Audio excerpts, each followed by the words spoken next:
મિત્રો, સ્વાગત છે તમારું મારા આ નવા વિડીયોમાં। આજે હું બનાવીશ ચણાની દાળ અને દૂધીનું રસાવાળું શાક, જેને આપણે રોટલી, પરાઠા, રોટલા ગમે તેની સાથે ખાઈ શકીએ। આ અંદાજિત મેં 1 વાટકી ચણાની દાળ લીધી છે, તેને 2 કલાક માટે પલાળી મૂકી છે। હવે આને બરાબર ધોઈ કુકરમાં થોડું પાણી એડ કરીશું।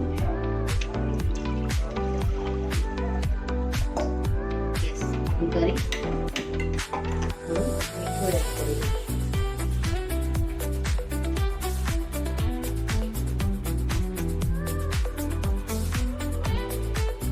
થોડું મીઠું એડ કરીશું, કારણ કે આગળ આપણે મીઠાનો ઉપયોગ કરવાનો છે। દાળને એકદમ કોરી નથી બાફવાની, અને થોડી સહેજ કઠણ રાખવાની છે, જેથી કરીને આગળ દૂધી સાથે પાણીને પડી પડશે। થોડી દાળ એડ કરી 2 સીટી અને ત્યાં સુધી આપણે કુકરને બંધ કરી દઈશું।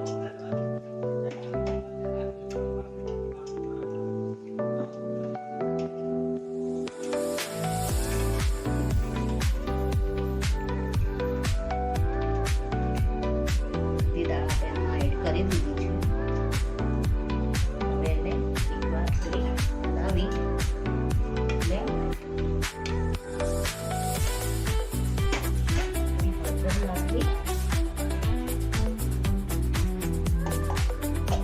આપણે ઓલરેડી એડ કરી દીધું છે,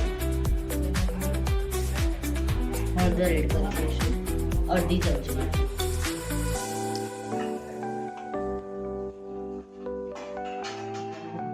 હલાવી અને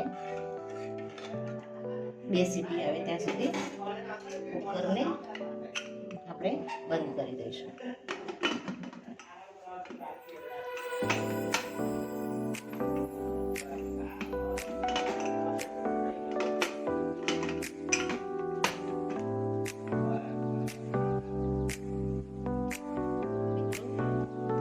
આપણે દૂધીને વઘારવાની શરૂઆત કરીશું। મેં ગેસ ઉપર કઢાઈ મૂકી દીધી છે। હવે એમાં થોડી રાઈ એડ કરીશું।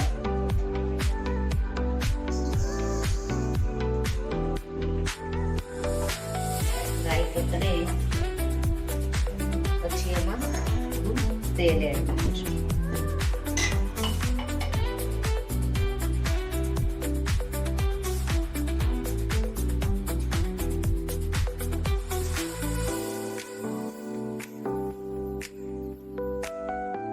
રાઈ તતડી ત્યાં સુધી ત્યારબાદ તેલ એડ કરીશું। મેં એક નાની સાઈઝનું મરચું લીધું છે તીખું, અને એક નાનો ટુકડો આદુ લીધું છે।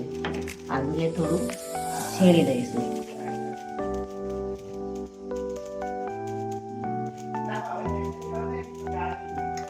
મરચાંને થોડા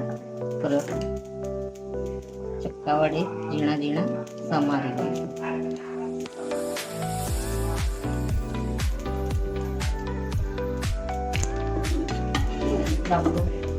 રાઈ થઈ ગઈ છે, એમાં 3 ચમચા જેટલું તેલ એડ કરીશું।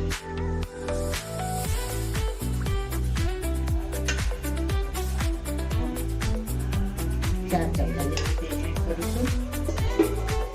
ત્યારબાદ તેમાં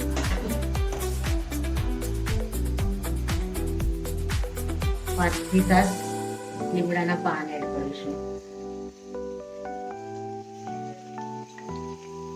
ગેસની ફ્લેમ મીડિયમ રાખીશું।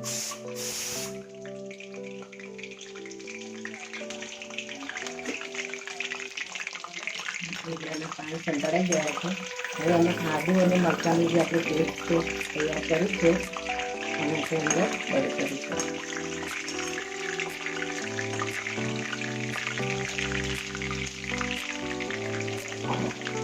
અને થોડું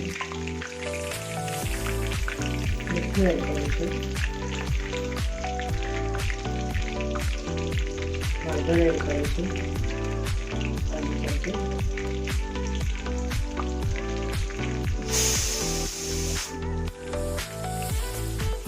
ડુંગળી ડુંગળી એક મોટી સાઈઝની મેં સુધારી લીધી છે મીડિયમ સાઈઝમાં, અને એમાં એડ કરી દઈશું. મીડિયમ કટ કરેલી એમાં એડ કરી દઈશું. ડુંગળીને આપણે 5-1 મિનિટ થોડી સાંતળી લઈશું.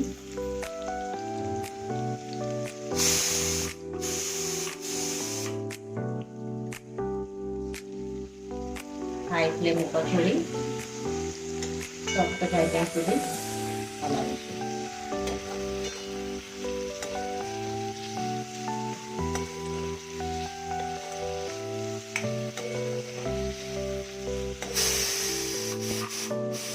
દાળમાં પણ 2-3 સીટી આવી ગઈ છે. ડુંગળી થોડી સંભળાય પછી આપણે દાળને ઉપર ખોલીને જોઈ લઈશું.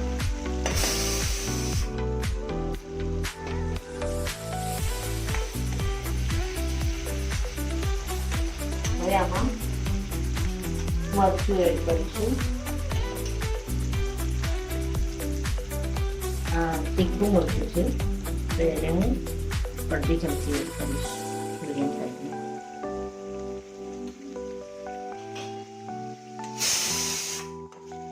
હલાવીશું થોડી. ઉપરથી આપણે કાશ્મીર મરચું એડ કરીશું. પણ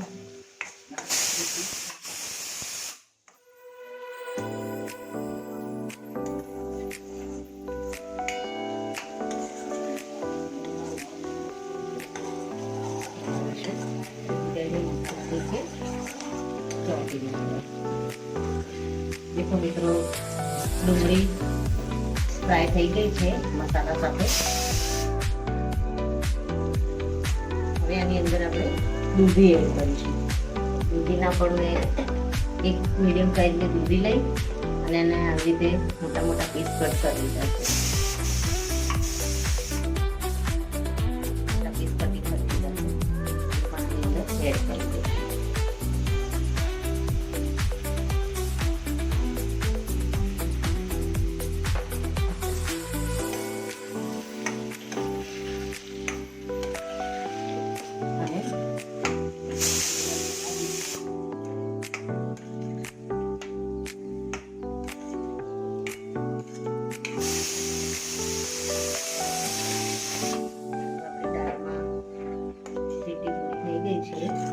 કુકરમાં થોડું કુકર ઠંડુ પડે આપણે ખોલી ચેક કરી લઈશું.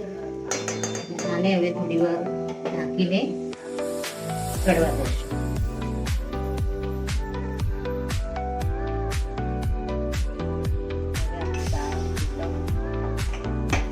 થઈ ગઈ છે. ખોલી એકવાર ચેક કરી લઈશું.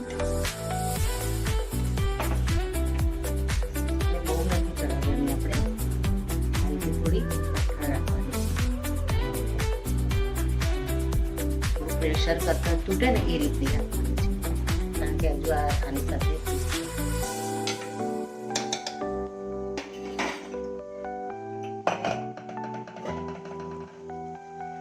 આપણે દૂધીમાં થોડો ચણાનો લોટ એડ કરીશું, 2 ચમચી જેટલો, જેથી કરીને ભાખરીમાં, રોટલીમાં, પરાઠામાં, રોટલા સાથે આમાં થોડો રસરો છે. હવે આપણે કલર માટે થોડું કાશ્મીરી લાલ મરચું અને મેં અંદાજે 1 ચમચી જેટલું લીધું. તેનાથી થોડો કલર આવશે. દૂધી પણ થોડી સોફ્ટ થવા લાગી છે. હવે દૂધીને કુકરમાં ચણાની દાળ સાથે નાખી અને 2 સીટી આવે ત્યાં સુધી આપણે પકવીશું.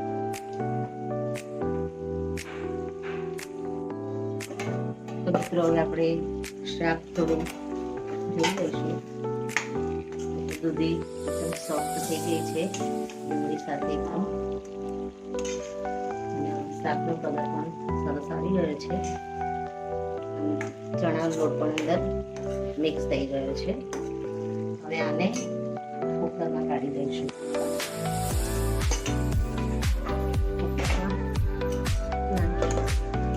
આપણે આને પાછી 2 સીટી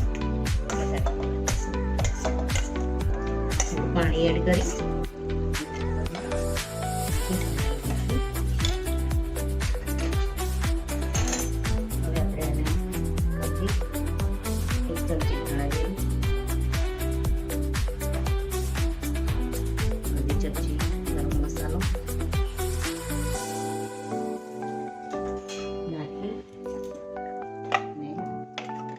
હલાવી દઈશું. ત્યારબાદ એમાં થોડું પાણી એડ કરીશું.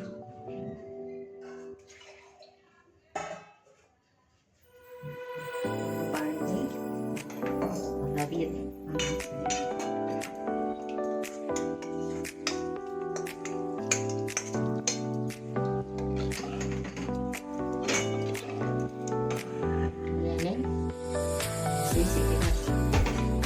ઢાંકી અને 2 સીટી આવે ત્યાં સુધી થવા દઈશું, જેથી કરીને થોડી ચણાની દાળ અને દૂધી બંને એક સરખા પાકી દઈશું.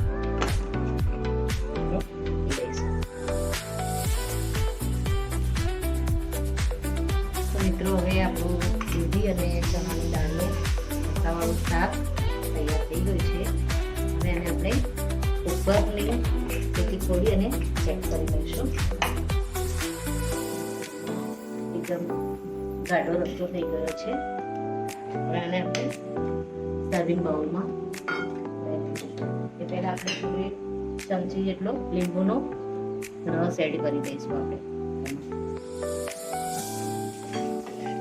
લીંબુને એડ કરી થોડું હલાવી આપણે સર્વિંગ બાઉલમાં લઈ લઈશું. દાળ પણ એકદમ સરસ દૂધી સાથે ચડી ગઈ છે. એકદમ સરસ લચકા પડતું આપણું શાક રેડી થઈ ગયું છે.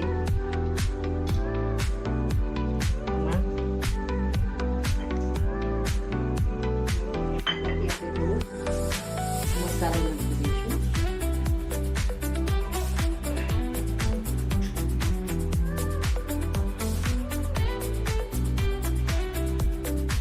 તૈયાર છે આપણું દૂધી અને ચણાની દાળનું રસાવાળું શાક, જેને અમે લોકો બાજરીના રોટલા અને જીરા રાઈસ સાથે ખાઈએ છીએ. મિત્રો, તમે પરાઠા સાથે, રોટલા સાથે ખાઈ શકો છો.